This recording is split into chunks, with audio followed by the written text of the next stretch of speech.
Bismillahirrahmanirrahim. Assalamualaikum warahmatullahi wabarakatuh.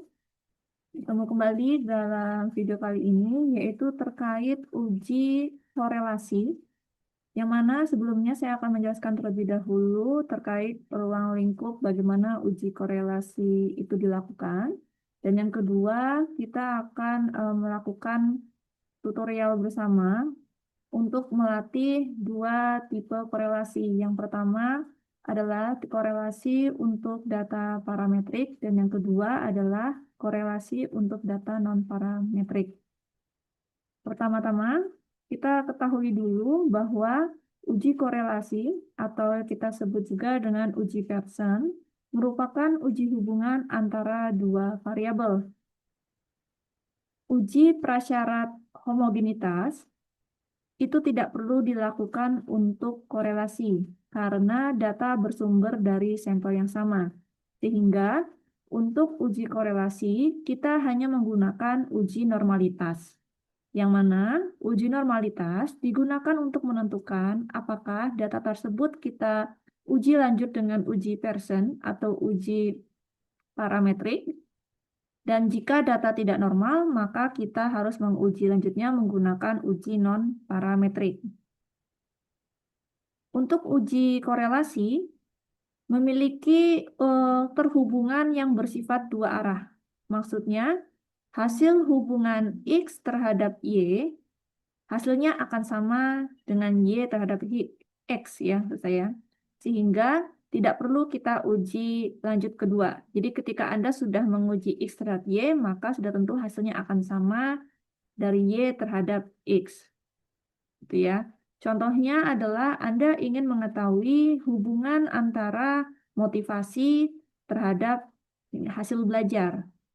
Jika Anda hanya menguji nilai hubungan antara motivasi terhadap hasil belajar, maka tentu hasilnya akan sama ketika Anda uji ulang kembali hasil belajar terhadap motivasi.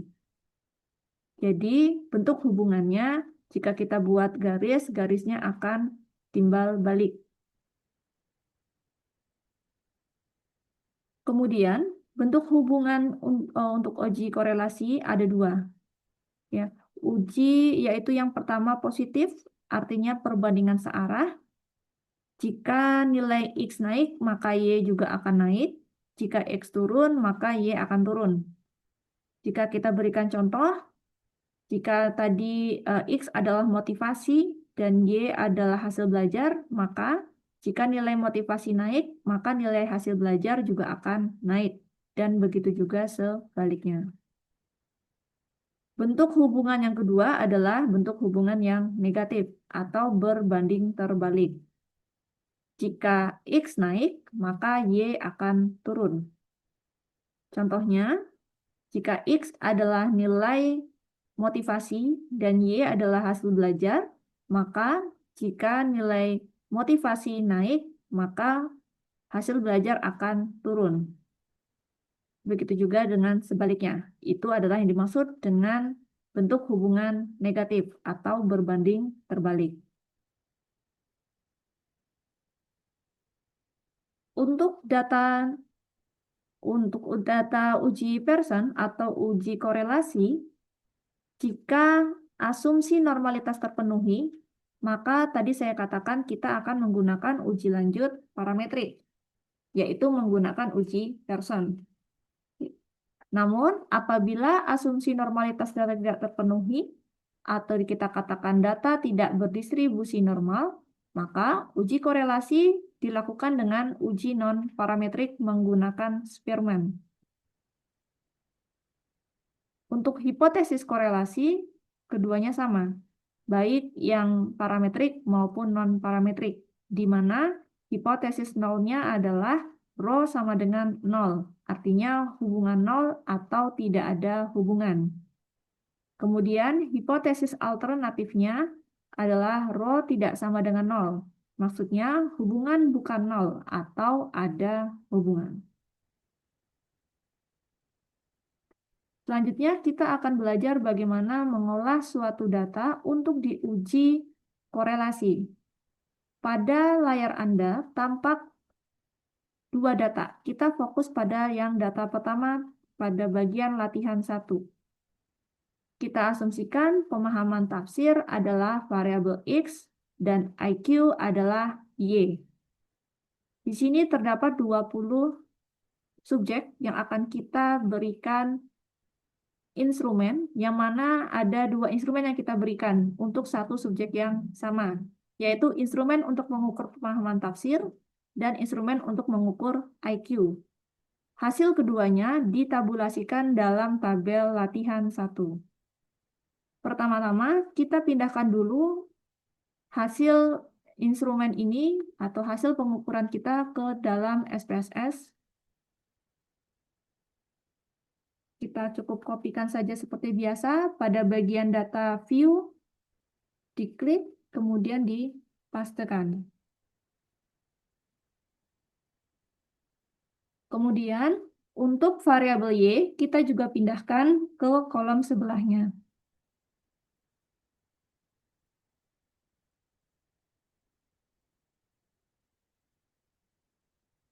Print. Lalu kemudian, kita berikan identitasnya pada bagian variabel view, yang mana var 001 itu masih bentuk default, kita ganti dengan sesuai namanya, yaitu pemahaman tafsir. Atau cukup pemahaman saja. Yang bagian var 2 adalah yang tadi kita kopikan IQ, maka di bagian ini bisa kita tulis IQ. Untuk desimal, bisa kita buat 0,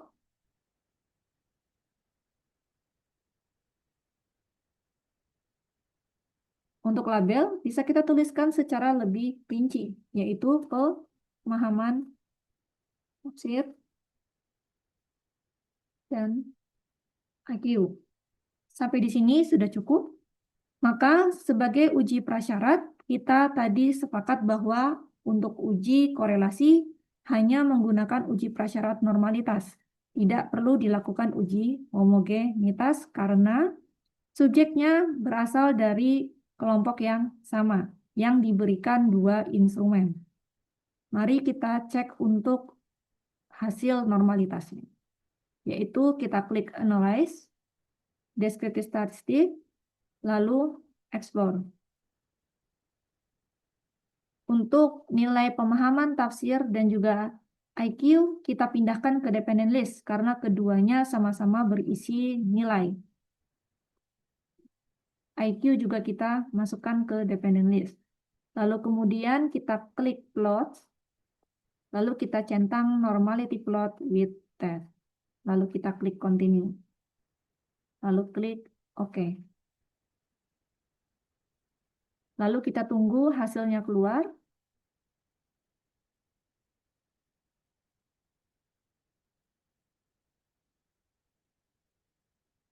Kita scroll ke bagian bawah. Untuk uji korelasi, setiap variabel kita uji normalitas 1/1, sehingga kita membaca untuk masing-masing variabel, yaitu yang X adalah pemahaman tafsir, dan yang Y adalah IQ. Kita bisa memindahkan ini ke dalam kolom template pengujian statistik yang sudah saya berikan sebelumnya. Untuk uji prasyarat, kita cukup tuliskan normalitas dan nilai outputnya. Karena data kurang dari 50, maka kita cek pada Shapiro-Wilk, yaitu memiliki nilai 0,757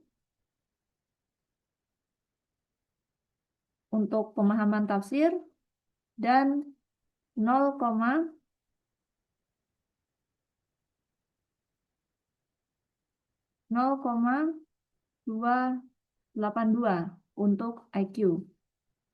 Dari kedua nilai SIG ini, kita dapat putuskan bahwa yang untuk kemampuan pemahaman tafsir diterima adalah H1, karena nilai SIG lebih dari 0,05. Untuk nilai IQ, kita cek bahwa memiliki nilai 0,282, yang artinya dia lebih dari 0,05, sehingga yang diterima adalah H0. Mohon maaf, yang atas juga H0. Maka maknanya Kedua data ini bisa kita lanjutkan untuk uji parametrik karena data berdistribusi normal. Sehingga dilanjutkan uji parametrik.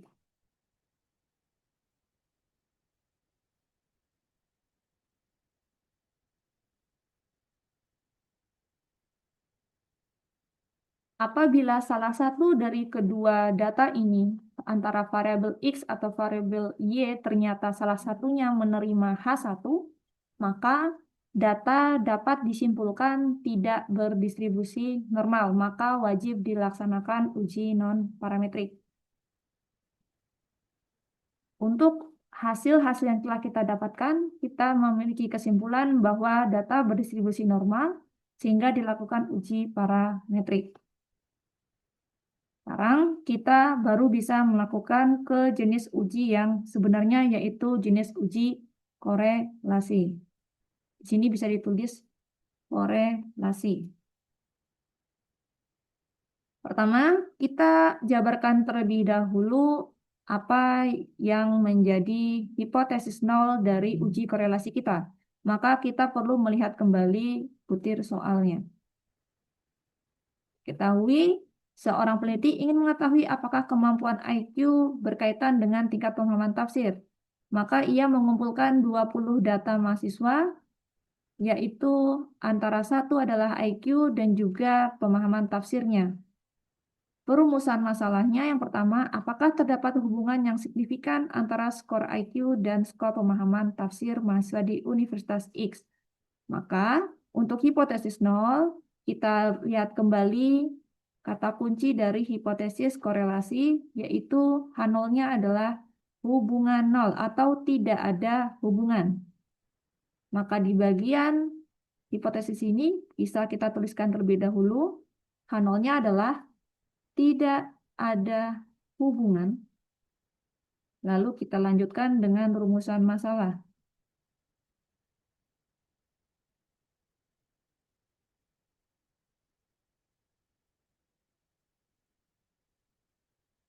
Seperti ini.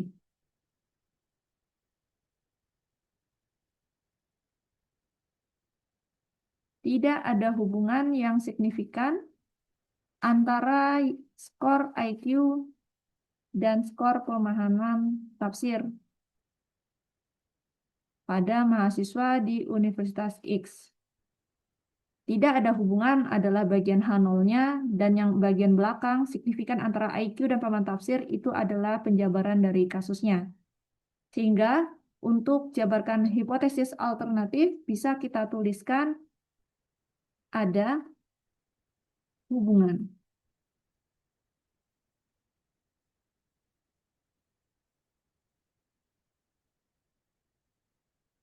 Menjadi seperti ini. Pada tulisan ada hubungan itu adalah jabaran dari hipotesis alternatif, dan yang bagian belakangnya adalah jabaran sesuai pada kasus yang diberikan.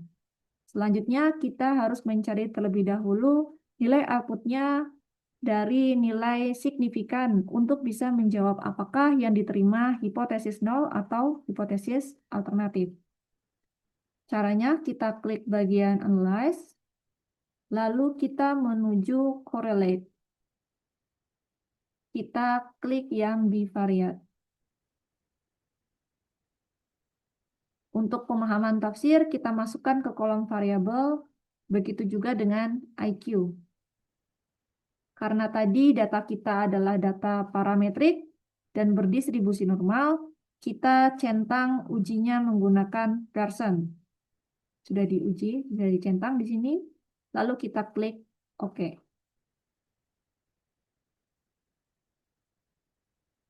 Kita bisa scroll ke bagian bawah, sampai menemukan kolom correlation.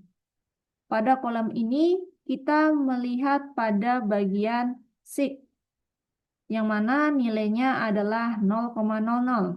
Jika Anda ingin menguji sebaliknya, IQ terhadap tafsir, maka hasilnya juga akan 0. Sebagaimana ciri khas dari uji korelasi, yaitu hubungannya berlaku dua arah. Jadi pemahaman terhadap IQ hasilnya akan sama dengan IQ terhadap pemahaman. Maka nilainya adalah 0,0. Di sini bisa kita tuliskan nilai signifikansinya adalah 0,00.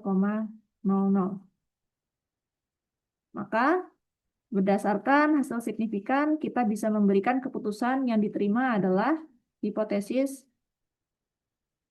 alternatif. Karena nilainya lebih kecil dari 0,05. Selanjutnya, pada rumusan masalah akan ditanyakan seberapa kuat hubungan antara IQ dan pemahaman tafsir. Maka, pada kolom di bagian bawah, kita bisa terjemahkan berapa besar hubungannya. Karena yang diterima H1 adalah dinyatakan ada hubungan, maka kita harus mengetahui hubungannya berapa persen kekuatannya. Kita bisa melihat dari bagian kolom Pearson correlation. Dari nilai percent correlation diketahui nilainya adalah 0,992. Kita bisa tuliskan di bagian sini. 0,992.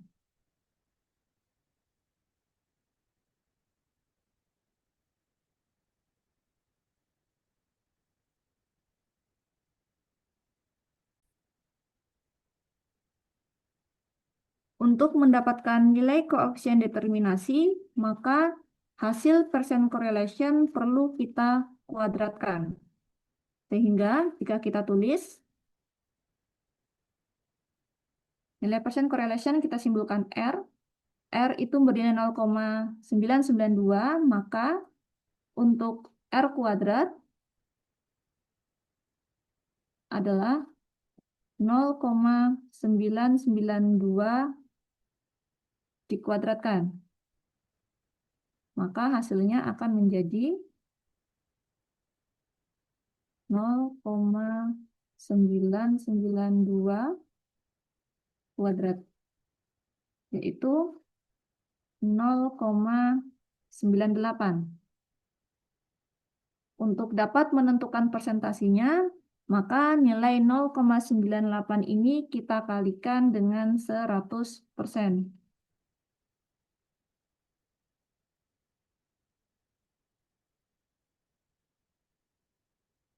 Maka hasilnya adalah 98%.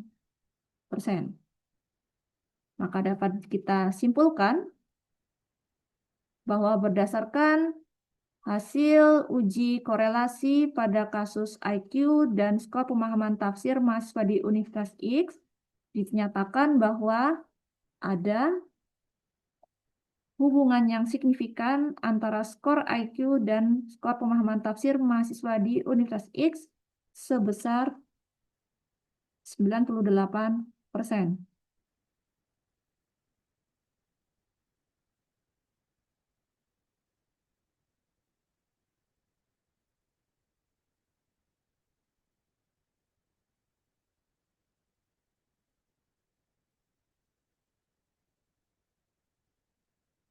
Kemudian kita juga bisa melakukan hal yang serupa untuk kasus yang lainnya jika data yang kita miliki keduanya sama-sama untuk mengukur korelasi.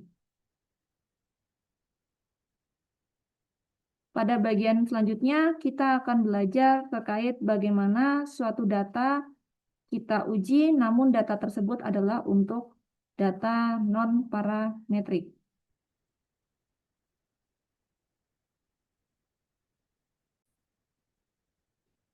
Pada bagian kedua, kita akan melanjutkan untuk melakukan latihan 2. Caranya hampir sama, yaitu kita fokuskan kode SPSS-nya, diklik pada bagian data view, lalu kemudian kita kopikan nilai-nilai hasil pengukuran pemahaman tafsir atau variabel X-nya.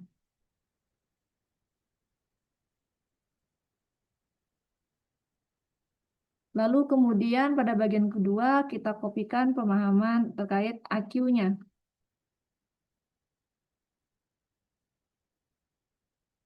Selanjutnya, kita lakukan hal yang sama untuk memberikan identitas, di mana variabel 001 adalah yang bagian X-nya atau pemahaman tafsir, atau cukup kita tuliskan pemahaman. Pada bagian name tidak boleh diberikan spasi, karena kalau diberikan spasi maka akan keluar error seperti yang Anda lihat sebelumnya.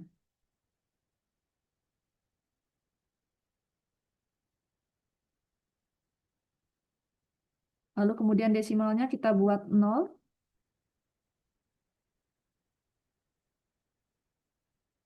Pada label kita tuliskan secara lengkapnya.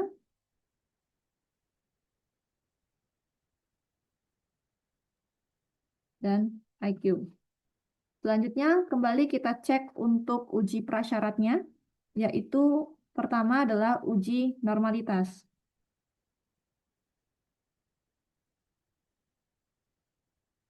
Untuk nilai pemahaman, kita masukkan ke dependent list, begitu juga dengan IQ-nya. Kemudian kita klik plot, centang normality plot with test, dan klik continue. Lalu OK.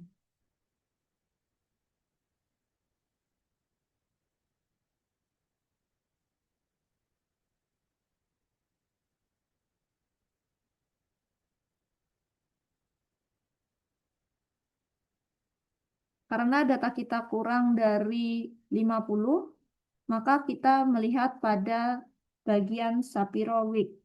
Di sini dapat kita amati bahwa nilainya adalah untuk pemahaman tafsir 0,239. Begitu juga dengan IQ-nya bernilai 0,192. Nilai-nilai ini bisa Anda kembali masukkan kepada template yang sudah saya berikan sebelumnya.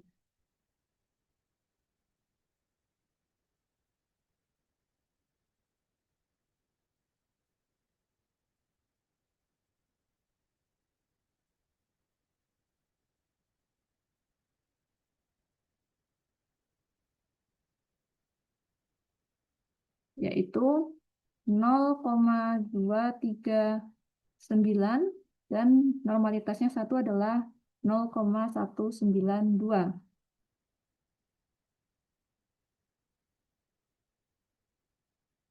Kemudian kita cek penerimaan keputusannya. Yang untuk bagian pemahaman tafsir bernilai 0,239. Maknanya adalah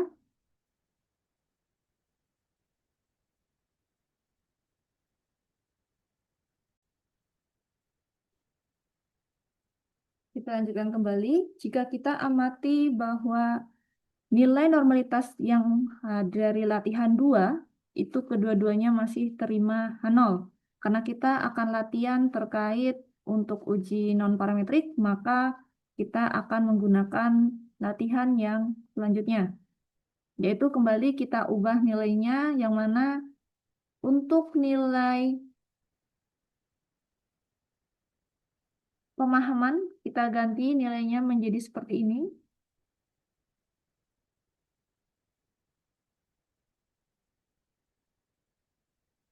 Dan untuk IQ kita ganti juga.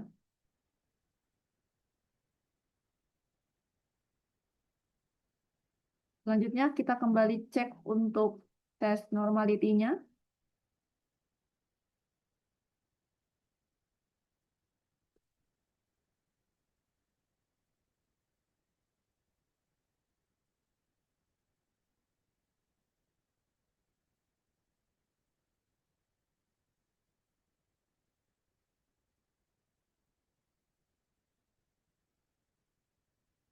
Maka kita dapat melihat bahwa nilai pemahaman tafsir sekarang menjadi 0,001. Sementara untuk IQ menjadi 0,192. Berdasarkan keputusan nilai batas signifikansi, kita dapat nyatakan bahwa untuk pemahaman tafsir, dia kurang dari 0,05 sehingga yang diterima adalah H1. Dan yang untuk yang kedua adalah yang diterima H0. Karena ada minimal satu yang tidak menerima hipotesis 0, maka kita asumsikan maka data yang kedua adalah tidak berdistribusi normal.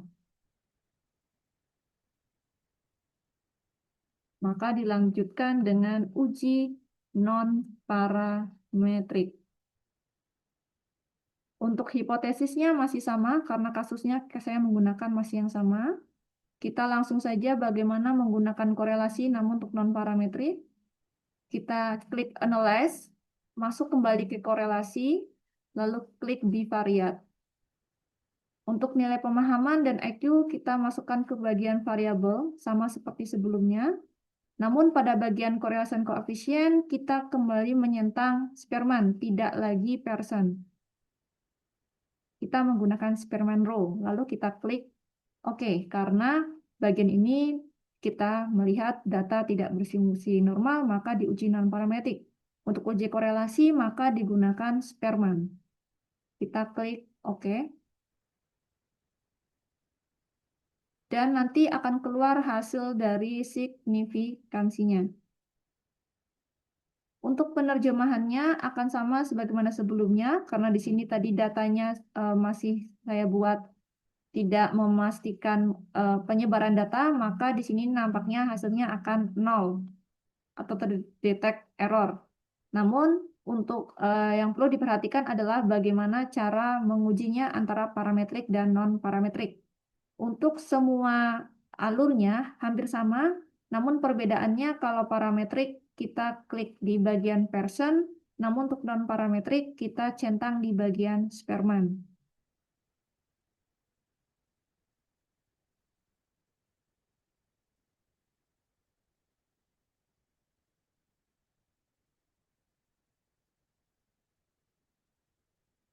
Karena nilai koefisiennya adalah 1, dan jika kita kuadratkan sebagaimana tadi caranya, itu adalah 1, maka hubungannya jika kita bentuk dalam bentuk persentase akan menjadi 100%. Maka untuk kasus ini kita dapat nyatakan ada hubungan yang signifikan antara skor IQ dan skor pemahaman tafsir sebesar 100%. Hasil ini adalah contoh, maka tentu saja dalam dunia nyata akan berbeda hasilnya. Sangat jarang ditemukan kasus hubungan mencapai 100%. Demikian untuk tutorial uji korelasi. Selamat belajar. Saya tutup. Wassalamualaikum warahmatullahi wabarakatuh.